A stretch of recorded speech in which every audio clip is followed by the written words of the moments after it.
ভারত বনাম অস্ট্রেলিয়ার মধ্যেকার প্রথম টেস্ট ম্যাচটি ইতিমধ্যে শুরু হয়েছে এবং দুদিনের খেলা শেষ পেয়েছে। এই টেস্ট ম্যাচটিতে ভারতীয় অধিনায়ক রোহিত শর্মা খেলছেন না, তাই তার পরিবর্তে ক্যাপ্টেন হয়েছেন বোলার জাসপ্রীত বুমরা। তিনি টসে জিতে প্রথমে ব্যাট করার সিদ্ধান্ত নেন। ভারতীয় দল কিন্তু এই সিদ্ধান্তটাকে খুব একটা ভালোভাবে কাজে লাগাতে পারেনি, কারণ মাত্র ৪৯.১ ওভারে সমস্ত উইকেট হারিয়ে ভারত তোলে মাত্র ১৫০ রান।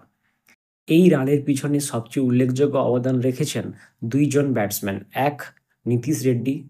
এটি তার প্রথম টেস্ট ম্যাচ এবং তিনি একটা চাপের মুখে দুর্দান্ত ৪১ রানের ইনিংস খেলেন এবং কিছুটা রান করেন। ভারতীয় উইকেট কিপার ঋষভ পন্থ, তিনি করেছেন ৩৭ রান। এই দুইজন ব্যাটসম্যানের মধ্যে একটা উল্লেখযোগ্য পার্টনারশিপ তৈরি হয়, যেটা ছিল ৪৮ রানের। এই পার্টনারশিপের উপর ভর করে কিন্তু ভারত মোটামুটি একটা সম্মানজনক রান অর্থাৎ ১৫০ রান করে।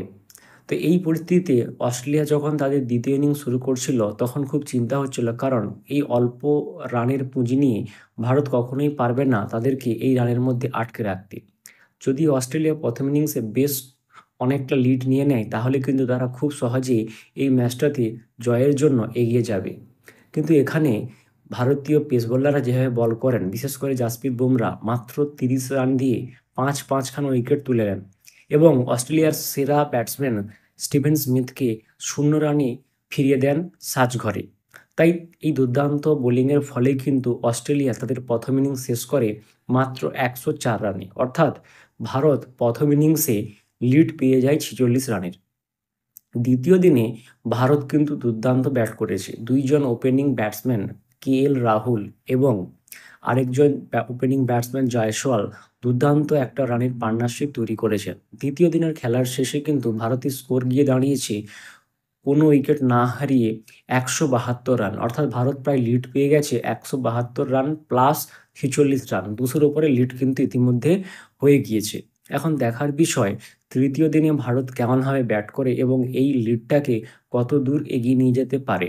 যদি ভারত ৩০০ কিংবা ৩৫০ রানের একটা লিড অস্ট্রেলিয়াকে দেয়, তাহলে চতুর্থ ইনিংসে এই রান তোলা কিন্তু অস্ট্রেলিয়ানদের ব্যাটসম্যানদের পক্ষে সহজ হবে না, কারণ যত দিন গড়াবে ততই কিন্তু উইকেট আরও ভালোভাবে বোলারদের জন্য সহায়ক হয়ে যাবে। তাই এই উইকেটে যদি ভারত পারে একটা ভালো রানের লিড দিতে, তাহলে কিন্তু অস্ট্রেলিয়া তাদের প্রথম ম্যাচটাতে হেরে যাবে। এখানে সবচেয়ে উল্লেখযোগ্য যে দুটো বিষয় বলতেই হয়, এক হলো ওপেনিং ব্যাটসম্যানদের এই দ্বিতীয় ইনিংসে ভালো খেলাটা।